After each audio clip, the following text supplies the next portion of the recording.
Role 196। প্রথমে ধন্যবাদ জানাই স্যারকে আমাকে উপস্থাপনের জন্য সুযোগ করে দেওয়ার। আমার উপস্থাপনার টপিক হলো প্লেটোর অর্থনৈতিক চিন্তাধারার বিশ্লেষণ।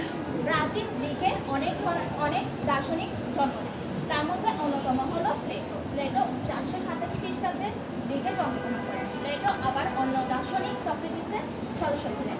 যখন সক্রেটিসকে হেমলক বিষপানে হত্যা করা হয়, তখন প্লেটো তার মতবাদের উপর বিতৃষ্ণা পোষণ করেন। এই মতবাদের থেকে প্লেটো নিজস্ব মতামত প্রকাশ করার জন্য দ্য রিপাবলিক নামক একটি গ্রন্থ প্রকাশিত করে। এই রিপাবলিক নামক গ্রন্থটিতে প্লেটো বিভিন্ন ধরনের মতামত সম্পর্কে দেওয়া হয়। তার প্রথম একটি মতামত হলো সম্পদ সম্পর্কের মতামত।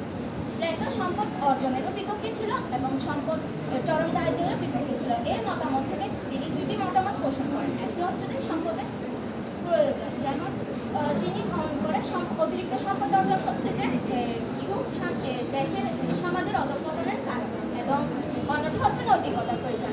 ধন সম্পদ ও সুখ কখনোই একসাথে থাকতে পারে না। তার আমরা বিশেষ উদাহরণ দেখি, এই তো কিছুদিন আগে ঘটে যাওয়া সরকারের অধঃপতনের সময় যেসব বিভিন্ন সেক্টরে কাজ করা লোকজন নিজেদের অর্থনৈতিক অধঃপতন ঘটিয়ে বিভিন্ন ধরনের কালো টাকার সম্পদের মালিকানা অর্জন করে, তারা কিন্তু আস্তে ধীরে নিজেদেরই ধ্বংস নিজেরাই দেখবে। তার আরেকটি মতামত ছিল পেশা সম্পর্কিত ব্যাপার। প্লেটো সবসময় কৃষিকে গুরুত্ব দিয়েছেন প্রাচীন পেশা হিসেবে। তিনি কখনোই পেশা হিসেবে সুদ গ্রহণ করাকে মতামত দেয়নি। এরপরে আসে শিক্ষা সম্পর্কিত মতামত। প্লেটো মনে করে শাসক শ্রেণীর জন্য শিক্ষা খুবই গুরুত্বপূর্ণ, কারণ একটি দেশের জাতি শিক্ষিত না হলে তার পক্ষে রাষ্ট্র চালানো সম্ভব নয়। এরপরে আসে অর্থনীতিতে রাজনীতি। অর্থনীতি একটি ন্যায়শাস্ত্র, তার সাথে রাজনীতি জড়িত। ব্যবসা বাণিজ্য, চাকরি এবং যোগাযোগের কারণে অর্থনীতি প্রসার লাভ করতে না পারলেও পরবর্তীতে এটি আলাদাভাবে প্রসারিত হয়ে যায়। এরপর আসে শ্রম বিভাগ। প্লেটো মনে করেন রাষ্ট্রের প্রয়োজনে মানুষ নয়, বরং মানুষের প্রয়োজনে রাষ্ট্র। এই কারণে রাষ্ট্র নির্মাণ করতে গৃহ নির্মাণ করি, তাঁতি, চাষি এবং মজুর প্রয়োজন। এই চারটি প্রকারের শ্রম যদি একই সাথে গড়ে ওঠে, তাহলে একটা আদর্শ রাষ্ট্র পরিচালনা করা যায়। কমিউনিজমে অর্থনৈতিক মতামত। প্লেটো মনে করেন সমাজে দুই ধরনের শ্রেণী থাকে, একটি হচ্ছে শাসক, আরেকটি হচ্ছে শোষক।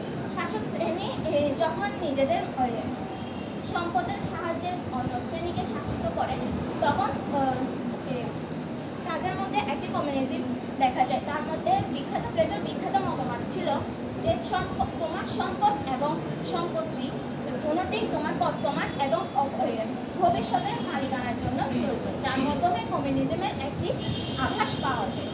এরপর আসে নারী পুরুষের সমতা। প্লেটো নিজে ছিল চিরকুমার, কিন্তু তিনি সবসময় নারীদের অধিকার রক্ষাতে এবং তাদের ক্ষমতা দাখিল করতে নিয়োজিত ছিলেন। তিনি বলতেন নারী পুরুষের সম দক্ষতা এবং সম অধিকার প্রয়োজন। ধন্যবাদ সকলকে।